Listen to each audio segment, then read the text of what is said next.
Welcome students at your chemistry class. तो today student आज हम क्या टॉपिक पढ़ने वाले हैं, संचारण के बारे में पढ़ने वाले हैं। ठीक है, संचारण क्या होता है, इंग्लिश में कोरिजन कहते हैं। तो यहाँ सबसे पहले जो अपने पास डेफिनेशन लिखी हुई है उसे देख लेते हैं। धातु की सतह को धातु ऑक्साइड या अन्य लवण, ये द वर्ड लगा हुआ है इसको हटा दीजिएगा, या अन्य लवण, ये इसको हटा ही देते हैं अपन। धातु ऑक्साइड या अन्य लवण धीरे धीरे ढक लेते हैं जिसे संचारण कहते हैं। कहने का मतलब क्या है बच्चों, थोड़ा समझ लेते हैं। ये अपना कोई धातु है, इसके ऊपर मान लीजिए एक ऑक्साइड की परत जम जाए। किसकी परत जम जाए? ऑक्साइड की। ऑक्साइड की परत कैसे जमेगी? अगर धातु जो है वो क्रिया ऑक्सीजन से कर ले तो उसके ऊपर किसकी परत जम जाएगी? ऑक्साइड की। अगर ये धातु CO2 से क्रिया कर ले तो किसकी परत जम जाएगी? कार्बोनेट की। अगर ये धातु सल्फर से क्रिया कर ले तो किसकी परत जम जाएगी? सल्फाइड की। ठीक है, तो या तो ऑक्साइड की या अन्य लवण धीरे धीरे ढक लें धातु की सतह को, तो उसके बाद वो धातु जो होती है वो उस यौगिक में परिवर्तित हो जाती है और इसे ही हम कहते हैं संचारण। संचारण का मतलब होता है धीरे धीरे चीज का खत्म हो जाना। दोबारा से एक बार और देख लीजिए हम क्या कहना चाह रहे हैं। जैसे हमने कहा कोई भी धातु है, जैसे आप लोहे को आप देखते हैं, लोहे पर जो फ्रेश लोहा होता है अपना, जैसे लोहे की कील आपने देखी है मार्केट से जो आती है फ्रेश, वो कैसी होती है? सिल्वर कलर की होती हैं या ग्रेश सिल्वर कलर होता है, चमकदार होती हैं। लेकिन हम उनको कुछ समय के लिए पटक दे तो वो कैसी कलर की हो जाती है? ब्राउन कलर की हो जाती हैं और उन पे जंग लग जाती है। इट मीन्स जंग क्यों लगी? क्योंकि उस लोहे के ऊपर परत जम गई किसी अन्य पदार्थ की। जैसे मान लीजिए हम कह रहे हैं कि ये लोहा है, लोहा किससे क्रिया करा? आयरन। आयरन ने किससे क्रिया कर ली? ऑक्सीजन से। अर्थात ये दोनों आपस में क्रिया करके कोई ना कोई यौगिक बना देंगे और वो यौगिक की परत धीरे धीरे जम जाएगी। मान लीजिए पूरा की पूरा जो लोहा है उसने इससे क्रिया कर ली तो पूरा की पूरा लोहा किस में चेंज हो गया? उस ऑक्साइड में चेंज हो गया और वो धीरे धीरे जो होती है वो चीज उस पे से हटने लगती है और पदार्थ खत्म होने लगता है। अर्थात धातु नष्ट होने लगती है और उसी नष्ट होने को ही हम क्या कहते हैं बच्चों? संचारण कहते हैं। ठीक है, समझ में आ गई आपको बात? जैसे एग्जाम्पल क्या है बच्चों इसके? लोहे पर जंग लगना, ठीक है, चांदी का काला पड़ जाना। आपने देखा होगा चांदी कभी कभी काली पड़ जाती है। ठीक है, पुरानी चांदी रखी हुई देखेगा, चांदी कैसी परत पड़ जाती है? काली। उसका कारण क्या है? क्योंकि चांदी पर जब सल्फर की परत जमने लगती है तो AgS बन जाता है और वो काला परत इसी का होता है। आपके पास अगर तांबे के बर्तन देखना वो हरे पड़ने लगते हैं तो कारण वो भी है उसके ऊपर कार्बोनेट की परत जमने लगती है और उसकी वजह से क्या होता है? कॉपर क्या पड़ने लगता है? हरा हो जाता है। ठीक है, तो हमने बता दिया संचारण का बेसिक मतलब क्या है। चलिए पढ़ते हैं हम आगे। देखिए स्टूडेंट्स, यहाँ से इसको संचारण में क्या होता है? धातु ऑक्सीजन को इलेक्ट्रॉन देकर, धातु क्या करता है? मान लीजिए लोहा है, ये लोहा किसको इलेक्ट्रॉन देगा? ऑक्सीजन को। लोहा किसको इलेक्ट्रॉन देगा? ऑक्सीजन को। और खुद क्या हो जाएगा? ऑक्सीकृत हो जाता है एवं धातु क्या बन जाता है? उसका ऑक्साइड बनता है, अर्थात आयरन ऑक्साइड बन जाएगा। मान लीजिए यहाँ दोनों ने क्रिया करी और क्या बन गया? FeO। माना है हमने इसको, हमने FeO बना दिया, ऑक्साइड बना दिया। तो हमने ये कह दिया कि लोहा क्या करता है कि ऑक्सीजन को इलेक्ट्रॉन देता है और क्या बना लेता है? उसका ऑक्साइड बना देता है। किसी भी धातु की ऑक्सीजन से क्रिया कराओगे उसका क्या बन जाएगा? ऑक्साइड बन जाएगा।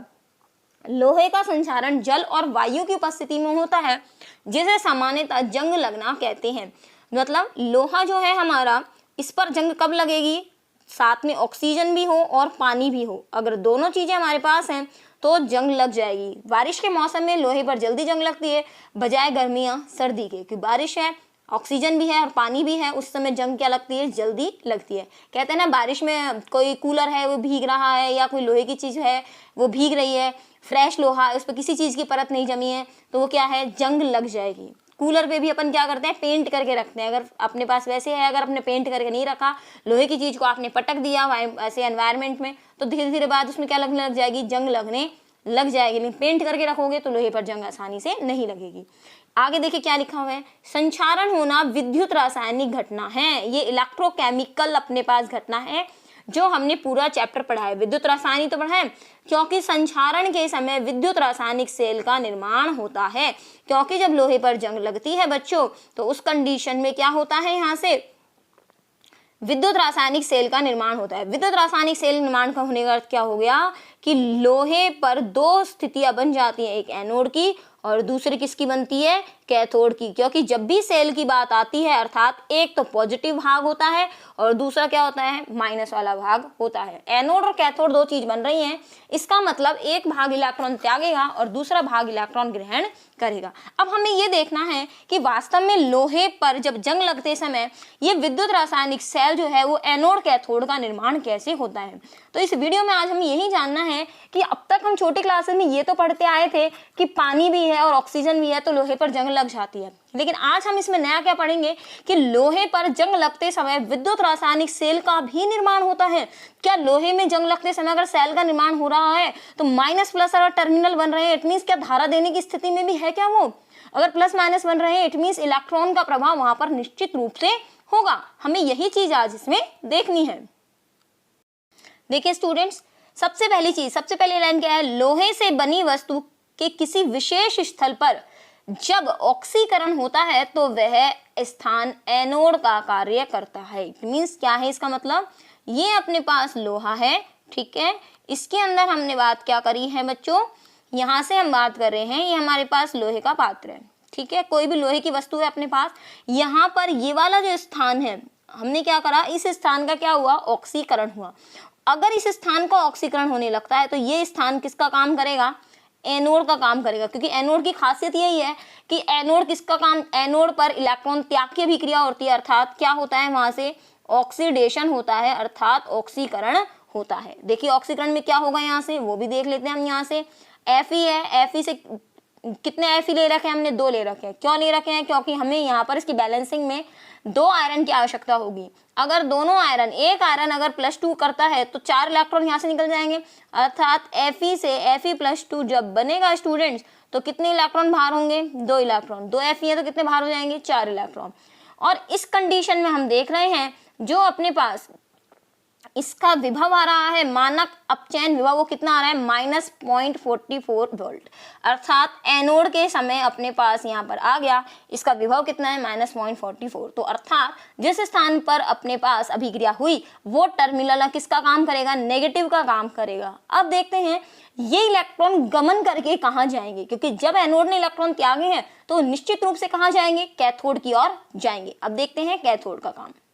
देखिए स्टूडेंट्स, यहाँ से एनोड स्थल पर मुक्त इलेक्ट्रॉन धातु के माध्यम से संचालित होकर दूसरे स्थल पर पहुंच जाते हैं। मैंने ये कहा ना कि एनोड अगर इलेक्ट्रॉन त्याग रहा है तो निश्चित सी बात है वो इलेक्ट्रॉन ट्रेवल करके कहाँ पहुंचेंगे, दूसरी जगह पर पहुंचेंगे, वहां H+ आयन की उपस्थिति में ऑक्सीजन का अपचयन करते हैं। अर्थात अब ये जो इलेक्ट्रॉन यहाँ से निकले वो किससे क्रिया कर रहे हैं, H+ आयन से, और किसका अपचयन कर रहे हैं, ऑक्सीजन का। यहाँ देखिए आप, पहले ऊपर वाली लाइन बाद में पढ़ेंगे अपन। यहाँ से जो 4 इलेक्ट्रॉन एनोड ने त्यागे वो ऑक्सीजन का क्या करते हैं, अपचयन। अपचयन किसकी उपस्थिति में हो रहा है, H+ आयन। H आयन और ऑक्सीजन आपस में मिलेंगे तो क्या बनेगा, H2O। अब बात आती है आखिर ये H+ आयन आए कहाँ से। अब बात किसकी आती है कि ये H+ आयन कहाँ से आए। आपने, तो मैं आपको बता दूं, वातावरण में CO2 गैस होती है, तो ये जो CO2 गैस जो होती है जब पानी में घुलती है, पानी और CO2 दिख रहा है आपको, H2O + CO2, जब H2O गैस पानी में घुलती है, CO2 जब पानी में घुलती है तो कौन से एसिड का निर्माण होता है, H2CO3। H2CO3 यहाँ पर इस तरह से लिखा हुआ है बच्चों। यहाँ पे H2CO3 अपन तरीके से कैसे लिखेंगे इसको अपन यहाँ पे, तो अपने पास H2CO3 को बच्चों लिखेंगे कैसे, यहाँ से ये जो H2CO3 लिखा हुआ है बच्चों, ये H2CO3 को हम कुछ इस तरह से लिखेंगे, ठीक है, ये तो आपको लिखना भी आता है। तो ये H2CO3 जो है ना बच्चों, जब H2O से CO2 में घुलता है तब क्या आयन प्राप्त होते हैं, हमें H+ आयन प्राप्त होते हैं, क्योंकि H2CO3 एक अम्ल है, अर्थात आसानी से H+ आयन दे सकता है। और यह स्थल अब किसकी तरह व्यवहार करने लगता है, कैथोड की तरह व्यवहार करने लगता है। इट मीन्स एनोड से त्यागे गए जो इलेक्ट्रॉन है वो H+ आयन की उपस्थिति में ऑक्सीजन का अपचयन करते हैं और क्या बना देते हैं, H2O बना देते हैं। ओके स्टूडेंट्स, आगे हम देखते हैं यहाँ से O2 का। आप वैसे भी देखो यहाँ से देख सकते हो O2 का ऑक्सीकरण कितना है, यहाँ से 0 है। H2O में कितना है, यहाँ से -2, अर्थात इलेक्ट्रॉन ग्रहण कर लिए गए हैं। इलेक्ट्रोकेमिकल सेल की बात कर रहे हैं, अगर ये हिस्सा किसकी तरह काम कर रहा है, कैथोड की तरह यहाँ से काम अगर कर रहा है बच्चों, तो यहाँ से मैं आपको एक बात बता दूं, तो यहाँ से कैथोड की तरह अगर ऐसा काम कर रहा है तो यहाँ से देखिए इस सेल का जो विभव है वो कितना आया है, कैथोड वाले भाग का 1.23 वोल्ट आया है। ओके, चलिए अब देखते हैं एनोड और कैथोड मिलकर नेट सेल रिएक्शन क्या बनाते हैं यहाँ से, क्योंकि अगर यहाँ से इलेक्ट्रोकेमिकल अगर ये रिएक्शन है, अगर ये सेल बना है, तो इसकी एक नेट रिएक्शन भी होगी कि कुल अभिक्रिया में क्या अपने पास अभिक्रिया बनेगी इसमें। यहाँ से देखिए बच्चों, आपके सामने अब एनोड की भी अभिक्रिया है, ये बनी थी, कैथोड की भी अभिक्रिया देख लीजिए, ये बनी थी। अब इन दोनों को देखिए, 4 इलेक्ट्रॉन से क्या कट गए, 4 इलेक्ट्रॉन, जो बच गया ये 2Fe है तो 2Fe आ गया, O2 है तो O2 आ गया, 4 H आयन है तो 4 H आयन आ गए, Fe+2 की जगह Fe+2 और H2O की जगह H2O। अर्थात हमने इन दोनों को अगर जोड़ दिया तो अपने पास क्या आ गई, नेट सेल रिएक्शन हमारे पास यहाँ से आ गई। ओके, तो मैंने आपसे यही चीज कही थी, अगर ये विद्युत रासायनिक सेल बना है तो एनोड और कैथोड को मिलाकर आपको क्या मिलेगी, एक नेट सेल रिएक्शन मिलेगी। लेकिन अभी लोहे पर जंग लगना अभी समाप्त नहीं हुआ है, अभी थोड़ी सी चीजें और हैं, उसको भी एक्सप्लेन कर लेते हैं स्टूडेंट्स। देखिएगा यहाँ से, देखिए अगर यहाँ से अपने पास ये सेल बना है तो अब हम इसका क्या निकाल सकते हैं, हम इसमें सेल विभव निकाला जा सकता है। अब इसका सेल विभव निकाल के देखते हैं। ये देखिए यहाँ से, ये एनोड वाली अभिक्रिया थी, ये था इसका सेल विभव जो अपना मानक अपचयन विभव आ गया। कैथोड का कितना आ गया, ये आ गया। अब आप सूत्र जानते हैं, ई कैथोड माइनस ई एनोड, तो यहाँ से ये तो एनोड का काम कर रहा है Iron+2 वाला, और H2 वाला किसका काम कर रहा है, कैथोड का। तो एनोड में से अगर कैथोड माइनस एनोड करते हो और ये फॉर्मूले से आप करते हो जो मैंने आपको पहले सिखा रखा है, तो इसमें विद्युत रासायनिक सेल में इसका सेल विभव कितना आता है, 1.67 वोल्ट आता है। आपको मैं एक चीज बता दूं बच्चों, यहाँ से बोर्ड एग्जाम में क्वेश्चन आया हुआ है कि लोहे पर जंग लगना एक विद्युत रासायनिक परिघटना है, ये एक विद्युत रासायनिक घटना है, इसको स्पष्ट कीजिए। तो आप इतने बता सकते हैं कि विद्युत रासायनिक घटना इसलिए है क्योंकि लोहे में जंग लगते समय विद्युत रासायनिक सेल का निर्माण होता है, और इस सेल का जो विभव आता है वो कितना आता है, 1.67 वोल्ट आता है। तो उस समय अगर ये क्वेश्चन आता है तो फिर आपको ये दोनों वैल्यू करके ये बताना होगा कि हाँ, इस वजह से क्या है, ये एक विद्युत रासायनिक सेल घटना है। अब यहाँ से चित्र में देख लीजिए आप, ये है अपने पास चित्र जंग लगने का। देखिए यहाँ से हुआ क्या है। सबसे पहली बात यहाँ देखिए, आयरन ने सबसे पहले क्या त्यागे, 2 इलेक्ट्रॉन त्यागे। ये कौन सी सतह का काम किया, एनोड का काम किया। ये ऊपर आपको दिख रही है पानी की बूंद, ये लिखा वाटर ड्रॉपलेट मतलब पानी की बूंद। अब इसमें क्या हुआ है बच्चों, यहाँ से ये Fe+2 अपने को प्राप्त हुआ है। यहाँ से जैसे ही इलेक्ट्रॉन गए, ये इलेक्ट्रॉन गमन करके देखिए कहाँ पहुंच गए, कैथोड वाली साइड पहुंच गए। अब ये इलेक्ट्रॉन किससे क्रिया करेंगे, O2 से क्रिया करेंगे। ये देखिए, ये लिखी हुई क्रिया, O2 + 4 H आयन + 4 इलेक्ट्रॉन क्या बन गया, H2O। ठीक है, और ये यहाँ पे क्या दिखा रखी है, एयर। मैंने अभी इसमें एक चीज छोड़ दी है, मैंने अभी इसको एक्सप्लेन छोड़ दिया है। ठीक है, अभी हम इसको एक्सप्लेन करेंगे। ये वाली चीज क्या है जो मैंने अभी आपको नहीं बताई है, सिर्फ मैंने क्या बताया है कि एनोड वाले भाग से इलेक्ट्रॉन निकले, गमन करते हुए कहाँ पहुंचे, कैथोड वाले भाग पे, और ये इलेक्ट्रॉन किसने ग्रहण कर लिया, ऑक्सीजन ने, किसकी उपस्थिति में, H+ आयन। ये H+ आयन बच्चों अगर हम धीमी प्रक्रिया कहें तो केवल सामान्य पानी से भी H2O प्राप्त की जा, H2O से भी H+ आयन प्राप्त किए जा सकते हैं। लेकिन अगर इसमें एसिड थोड़ा बहुत मिल जाए, CO2 के साथ क्रिया कर ले, तो ये जो प्रक्रिया होती है फास्ट हो जाती है। ये प्रक्रिया कैसी हो जाती है बच्चों, फास्ट हो जाती है, तेज हो जाती है। चलिए आगे वाली, अब ये वाली चीज एक्सप्लेन कर लेते हैं कि ये क्या वाली चीज कहाँ से आई। ये तो अभी आपने बताई नहीं मैडम, Fe2O3 वाली, तो पहले इसको एक्सप्लेन कर लेते हैं।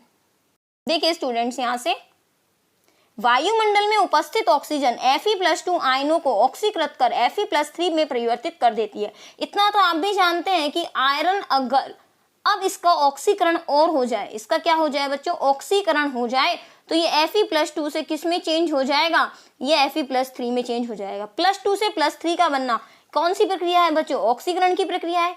मैं आपसे क्या कह रही हूँ सिंपली कि Fe+2 से +3 का बनना किसकी प्रक्रिया है बच्चों, ऑक्सीकरण की प्रक्रिया है। अर्थात किसकी उपस्थिति में रही है, ऑक्सीजन में।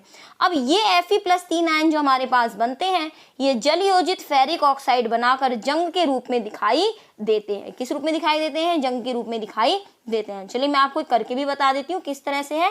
ये देखिए Fe+3 है, अगर ये ऑक्सीजन से रिएक्शन करेगा तो O2 से करेगा। ऑक्सीजन पे आवेश कौन सा होता है, -2 होता है। अर्थात यहाँ से आपको मैं कह दूं कि आयरन पर +3 है और ऑक्सीजन पर कितना है, -2 है। 3 को यहाँ ले जाइए, 2 को यहाँ ले जाइए, सूत्र क्या बनने वाला है, सूत्र यही बनेगा Fe2O3। और इसमें पानी की बूंदें भी अगर ऐड हो जाएं तो यह सूत्र बन जाता है Fe2O3.X H2O इसे ही हम क्या कहते हैं, जंग का सूत्र कहते हैं। आपके सामने लिखा हुआ है, तो यही वो लिखा हुआ था जंग। देखिए यहाँ से मैं आपको दिखा देती हूँ, फिर से एक बार चित्र की ओर चलते हैं बच्चों। देखिए यहाँ से ये आप देखिए रस्ट डिपॉजिट लिखा हुआ है, रस्ट को ही हिंदी में कहते हैं जंग। देखो प्रोसीजर रस्टिंग अर्थात जंग लगने की प्रक्रिया, तो रस्ट को ही हिंदी में क्या कहते हैं बच्चों, जंग।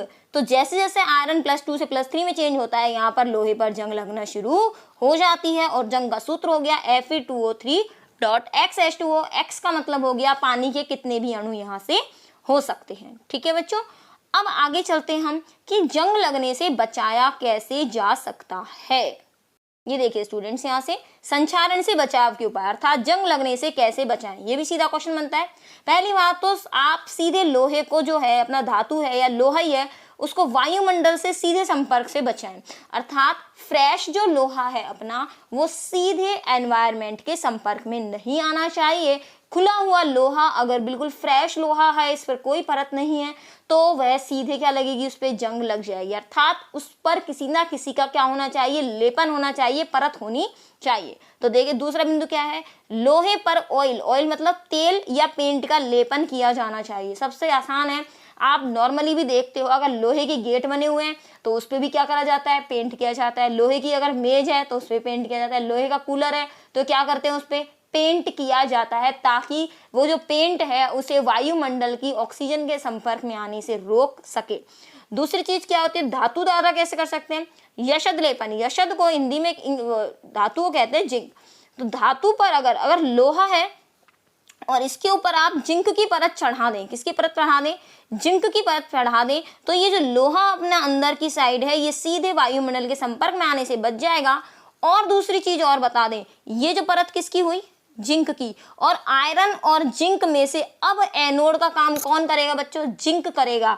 अर्थात यहाँ से अगर फिर भी इलेक्ट्रॉन त्यागने की बारी आती है तो आयरन और जिंक में से इलेक्ट्रॉन कौन त्यागेगा, जिंक त्यागेगा। क्योंकि आप विद्युत रासायनिक श्रेणी में देख सकते हैं जिंक की क्रियाशील अधिक है, इसके मानक अपचयन विभव का मान कम होता है। जिंक विद्युत रासायनिक श्रेणी में ऊपर आता है और आयरन कहाँ आता है, नीचे। अर्थात आयरन और जिंक में अगर हमने परत चढ़ा दी और इलेक्ट्रॉन त्यागने की बारी आई तो कौन त्यागेगा, जिंक त्यागेगा। जिंक का ऑक्सीकरण होगा, आयरन का ऑक्सीकरण नहीं होगा, जिससे लोहा जो होता है वो जंग लगने से बच जाता है। और इसे हम बलिदानी संरक्षण भी कहते हैं कि लोहे को जंग से बचाने के लिए जिंक ने अपना बलिदान कर दिया। उत्सर्गी संरक्षण या बलिदानी संरक्षण भी कहते हैं। बच्चों इस स्लाइड के साथ आपका ये जो चैप्टर है ये यहाँ पर समाप्त होता है। अगर आपको इस चैप्टर से कोई भी रिलेटेड प्रॉब्लम है तो मुझे टेलीग्राम चैनल पर या यूट्यूब में कमेंट बॉक्स में मुझे बता सकते हैं स्टूडेंट्स। आप मेरे टेलीग्राम चैनल को ज्वाइन कर सकते हैं, कुकू केमिस्ट्री के नाम से ही मेरा टेलीग्राम चैनल है। आपको अगर लिंक नहीं मिल रहा है तो आप मुझे लिंक के लिए बता सकते हैं, मैं डिस्क्रिप्शन बॉक्स में इसका लिंक प्रोवाइड कर दूंगी आपको चैनल का। वैसे कुकू केमिस्ट्री आप सर्च करेंगे टेलीग्राम पे तो मेरा चैनल वहाँ से भी आपको मिल जाएगा स्टूडेंट्स। चलिए अब इसके बाद मैं आपको फिर से बता दूं कि हमारा जो चैप्टर है इसके बाद एल्डिहाइड कीटोन चैप्टर नंबर 12 शुरू होने वाला है, तो आप हमें साथ बने रहिए। मिलते हैं चैप्टर नंबर 12 में। धन्यवाद बच्चों, इस वीडियो को आगे शेयर कीजिएगा अपने और फ्रेंड्स के साथ ताकि उन्हें भी इसका बेनिफिट्स मिल पाए। चलिए धन्यवाद, मिलते हैं नेक्स्ट चैप्टर के साथ।